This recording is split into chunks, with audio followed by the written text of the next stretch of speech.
I was very young when I learned about Adam Smith and about the Enlightenment, and it was the contrast between the old town and the new town that first made me aware of it. He's really the father of modern economics. He was originally a moral philosopher. He studied philosophy, he taught history, and he was grounded at a time before the Industrial Revolution in Britain.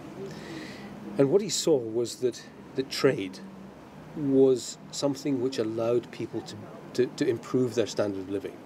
That when Scotland traded with other countries in Europe and other countries in the world, then it allowed them to improve their standard of living. And so that's why he saw trade as a vitally important underpinning of economics and is seen as the father of free trade. And this is that the market should be left to its own devices, that the market can solve problems, it will create work, it will come to the right sort of price for products. But again, we've taken this basic idea and we've forgotten the principles that lie behind it. So that, for example, when we dig up a barrel of oil and we sell that for $100, we ignore a lot of the costs that are involved in that. Now, Adam Smith's economics said that we should include all of the costs, that we should include the costs for the environmental damage that we cause, or the environmental damage that is caused when we burn that barrel of oil. So today we've taken the idea of the free market and we said that means we don't have any responsibility for anything around it.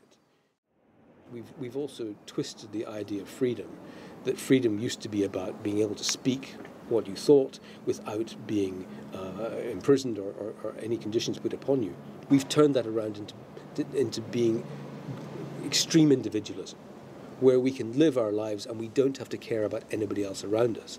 And we don't care about anything in many cases but shopping and money and how we can get richer. And that was certainly not part of Adam Smith's ideas. Adam Smith's ideas were that we all had a natural desire to help our fellow men improve themselves too. And that's why it was also part of a broader enlightenment. This is not an enlightenment just about economics. These people were enlightened because they had a broad education. And it's exactly that kind of thinking that we need again today.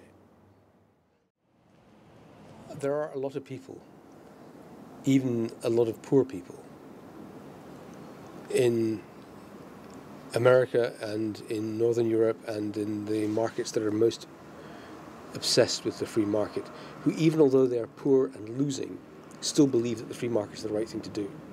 You see a lot of the right-wing people in America who are very keen on guns are also very keen on the free market, even although they have no health care and no welfare.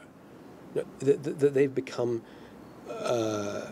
infected by a sickness, a thinking that we must have this free market because that's about freedom. They have this strange relationship inside their heads where they're thinking that they've been fed a propaganda and that anything different is fundamentally wrong, that anything different... I mean, I get called a socialist as an insult because I believe that we should have a social system that benefits most people. But in America, I'm regarded as a madman because I think that we should be responsible for those around us. But of course, in Europe, I'm nothing different at all. It's a common philosophy. So it's easy to say that the philosophy of a social model is correct. It is correct on principle, and it's correct because it will lead to a greater harmony and peace and well-being. But that's not to say it's going to win, not for me at this point. I still think that the forces on the other side, greed is a very powerful force.